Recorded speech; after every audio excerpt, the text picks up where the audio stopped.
os pilares da doutrina espírita são a existência de Deus, a reencarnação ou as várias existências, as variedades de mundos habitados, intercomunicação entre os dois planos da vida e o código de moral do Evangelho do Cristo. Esse vídeo é uma continuação do vídeo anterior sobre colônias espirituais, tudo o que você precisa saber. Fique aqui com a gente e acompanhe esse estudo super interessante. Vamos lá! Toda a infraestrutura das colônias espirituais é um perfeito sistema previdenciário, que tem como objetivo o atendimento de toda a população espiritual necessitada de assistência e amparo. Os tratamentos se efetivam através da assistência médica, da assistência espiritual, da reabilitação e do serviço social. Portanto, o doente nas colônias recebe assistência completa, isto é, em todos os aspectos, desde o resgate das zonas umbralinas, passando pelo tratamento médico hospitalar, a convalescença, até a conclusão do aprendizado produtivo, a readaptação à vida nova e a preparação para a futura reencarnação. Para isso, as comunidades espirituais contam com hospitais, médicos de diversas especialidades, enfermeiros, aparelhos altamente sofisticados, instrutores e lares-escola, que formam uma extensa obra assistencial. O serviço de assistência médica é bastante ativo nas colônias espirituais. Pode-se mesmo afirmar que ele ocupa quase a totalidade dos trabalhadores e se constitui na finalidade prioritária da criação das colônias espirituais. Os espíritos recém-chegados da Terra, ainda intoxicados pelas radiações do planeta, necessitam de depuração e repouso. Os enfermos espirituais são sempre acolhidos em amplas enfermarias, impecavelmente limpas, onde recebem tudo o que necessitam. Médicos e enfermeiros, sempre atenciosos, tratam carinhosamente dos espíritos que são colocados sob a sua responsabilidade. Os suicidas, as crianças e os desencarnados, de forma violenta, são os mais necessitados de atenção e tratamento especiais. A medicina e a enfermagem do espaço são praticadas com todo o amor e dedicação. Consta que muitos profissionais que não souberam honrar o diploma adquirido na faculdade ou que cometeram atos dolosos ou culposos, colocam seus serviços à disposição, objetivando a aprendizagem e retificação dos erros praticados. No momento em que nasce na Terra, o espírito é assistido por parteiras, enfermeiras e médicos, muitas vezes em hospitais e clínicas. Na desencarnação, que é na realidade o retorno do espírito à sua verdadeira vida, geralmente há necessidade também de assistência médica para descondicioná-lo das influências materiais. A presença desses profissionais do espaço é tão real que o enfermo se julga ainda encarnado. Só aos poucos ele tomará consciência da sua situação.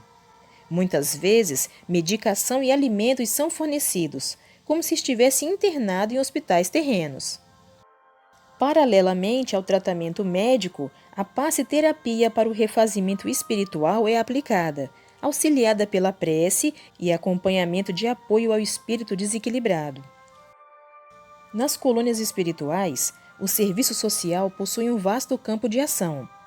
O profissional desta área está em todo o desenvolvimento das atividades, desde as entrevistas iniciais até o encaminhamento em excursões para estudo e observação.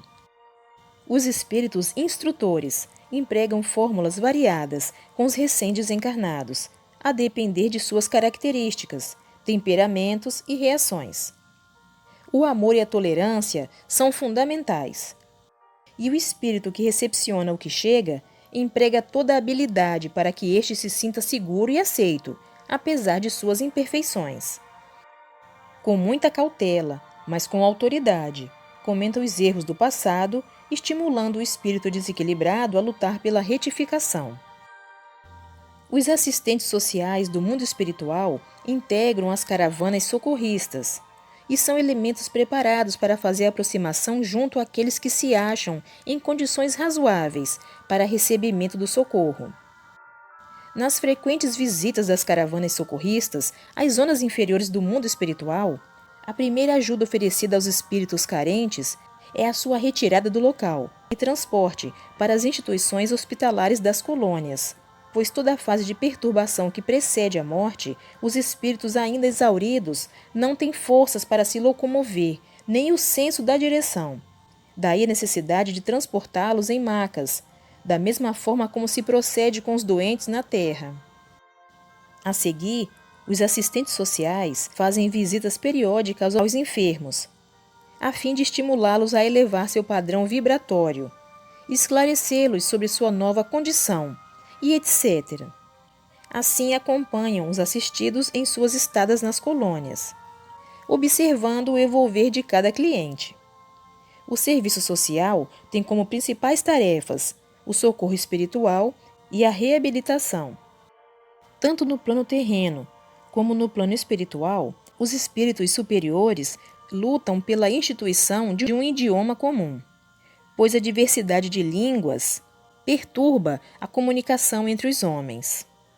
Em muitas obras mediúnicas ou não, é citado o Esperanto como uma língua universal que facilitaria o entendimento entre encarnados e desencarnados, servindo também como grande mensageiro do espiritismo entre os povos.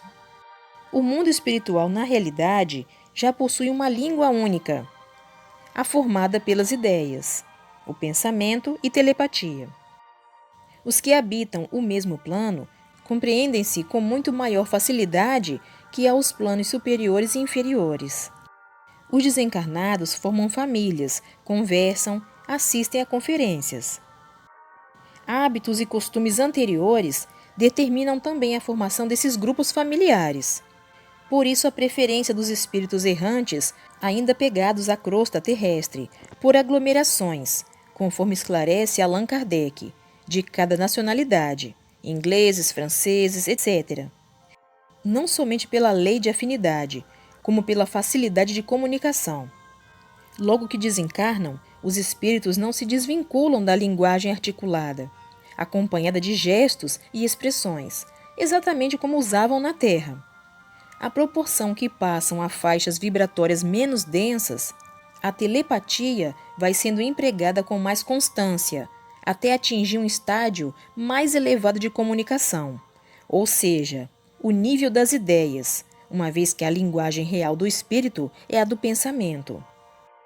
Em suas considerações sobre o perispírito, informa Allan Kardec que, por sua natureza fluídica, como agente direto do espírito, o perispírito é posto em ação e projeta raios pela vontade do espírito.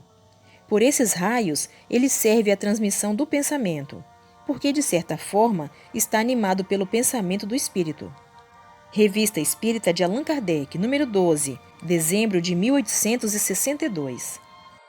Para os espíritos, e sobretudo para os espíritos superiores, a ideia é tudo, a forma não é nada.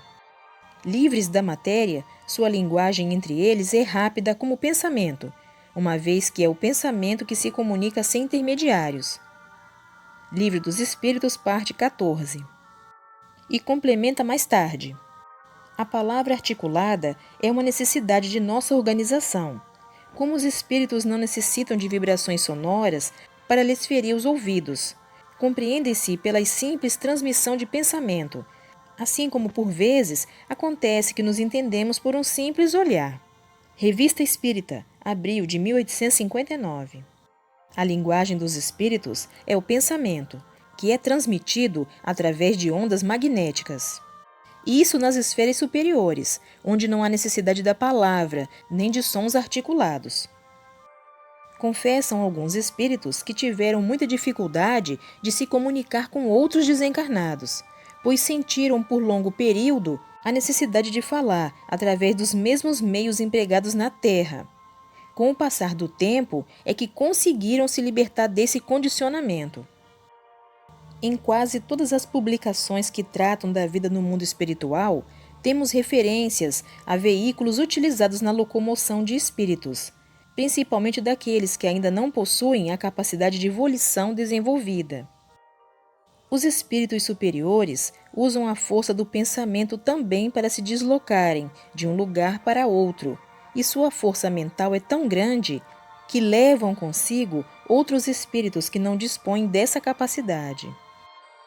O sistema de locomoção do mundo espiritual é o teletransporte, que consiste em se viajar pelo espaço apenas pensando no lugar aonde deseja ir ou na pessoa que deseja ver. Muitos se admiram das afirmações dos repórteres do espaço a respeito dos variados meios de transporte utilizados nas cidades espirituais. As explicações são muito semelhantes, principalmente quanto à importância desse sistema no socorro de espíritos exauridos, doentes e desfalecidos nas zonas umbralinas. André Luiz, em Nosso Lar, nos dá o exemplo de um carro aéreo semelhante a um grande funicular. O nome aeróbus. Um carro suspenso do solo, a uma altura de 5 metros, mais ou menos, e repleto de passageiros. O tema em questão não passou despercebido na codificação da doutrina espírita. Sobre o sistema de locomoção, Allan Kardec diz: enquanto nos arrastamos penosamente pela terra, o nosso corpo pesado e material, o dos espíritos, vaporoso e etéreo, transporta-se sem fadiga de um lugar para outro, rasga o espaço com a velocidade do pensamento e tudo penetra sem encontrar qualquer obstáculo material. Revista Espírita de Allan Kardec, número 4, abril de 1859. Enfim, quanto aos tipos de transporte do mundo espiritual, temos veículos com as mais variadas características. São eles utilizados para as mais diversas finalidades no cotidiano dos espíritos errantes, em passeios, no auxílio a necessitados, para competições esportivas, nas excursões de estudos em outros mundos e etc. Há até referência a barcos e naves à semelhança de discos voadores. Consta de acordo com mensagens mediúnicas que, exatamente como ocorre na Terra, espíritos guardam, em determinados pontos, os coletivos que os levarão a locais próximos ou distantes. Entretanto, do que se pode concluir, a maior utilidade dos veículos nas colônias espirituais é o atendimento a enfermos. Neste caso, os transportes existem para aquela camada mais próxima da crosta da Terra, visto ser constituída pelos espíritos inferiores, dos quais ainda não tiveram uma evolução necessária, por ter o corpo espiritual muito denso. Matéria densa ainda não consegue volitar, devido ao seu padrão vibratório muito baixo, nem se teletransportar, sendo então necessário um meio de transporte para que possa vaguear pela amplidão do mundo espiritual. Analisando as diversas obras que tratam das colônias espirituais, encontramos em quase todas elas descrições de paisagens. Observa-se que o ambiente é bastante diversificado, de acordo com as vibrações do meio em que se encontram. A natureza forma um conjunto equilibrado e há um íntimo relacionamento entre os 3 reinos, animal, vegetal e mineral. Até mesmo as construções, como casas, ruas e etc., obedecem à lei da afinidade. O mundo espiritual, exatamente como na Terra, possui a sua fauna e a sua flora, seus rios e lagos. Dissemos que o mundo etéreo se assemelha a este, que se compõe de individualidades e outras coisas vivas. Admitimos, tirando-a das nossas experiências físicas, a conclusão lógica de que todas as coisas vivas são animadas pela força de vida. E desde então, já não será despropositado concluir que tal força, combinada com a mente, que tem o poder de atuar sobre a matéria física, produzindo o que experimentamos aqui no nosso mundo, também dispõe do mesmo poder para influenciar a matéria etérea, para produzir árvores, animais e outras formas viventes no mundo astral, semelhantes às que existem no mundo físico. A natureza nas colônias espirituais constitui uma cópia melhorada da Terra. Nas colônias que se dedicam ao bem, as cores são mais harmônicas e delicadas. Há um verdadeiro entrosamento entre todos os seus componentes. Árvores frondosas oferecem sombra amiga àqueles que desejam repousar, pois os espíritos errantes, mesmo os mais evoluídos, não prescindem totalmente de alguns momentos de descanso. A fauna e a flora, de diversas qualidades, cooperam no trabalho coletivo. Os animais participam da vida nas colônias, os cavalos nas carruagens, os pássaros com seus cantos, os cães na defesa. Todos se constituem em preciosos auxiliares dos desencarnados. As cascatas possuem sonoridades musicais, formando um ambiente agradável e repousante. Os animais são mais inteligentes e não sofrem os temores nem as crueldades que experimentam na Terra. Tudo forma um lindo cenário. As flores conservam o mesmo tipo fundamental através dos mundos. Toda a natureza, enfim, guarda a mesma forma e o mesmo desenho. O que varia é o tamanho, a cor e a densidade. Sobre a presença de minerais, plantas e animais no mundo espiritual, Allan Kardec dedica o capítulo 11, Os Três Reinos, as informações dos espíritos codificadores, nas perguntas de número 585 a 613. Entre as respostas dadas, temos uma bem esclarecedora, a pergunta de número 600. A alma do animal, sobrevivendo ao corpo, fica num estado errante como a do homem após a morte? Fica numa espécie de erraticidade, pois não está unida a um corpo, mas não é um espírito errante. O espírito errante é um ser que pensa e age por sua livre vontade. O espírito dos animais não tem a mesma faculdade. É a consciência de si mesmo que constitui o atributo principal do espírito.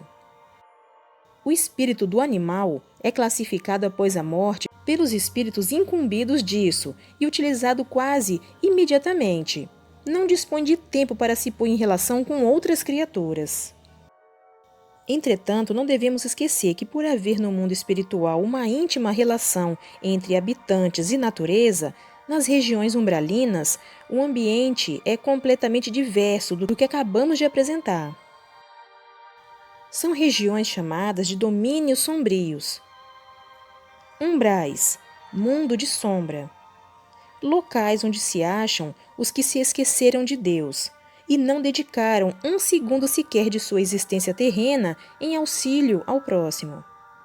São moradias das pessoas indiferentes ao sofrimento alheio que se compraziam em humilhar, torturar e conduzir o seu semelhante à rua da amargura.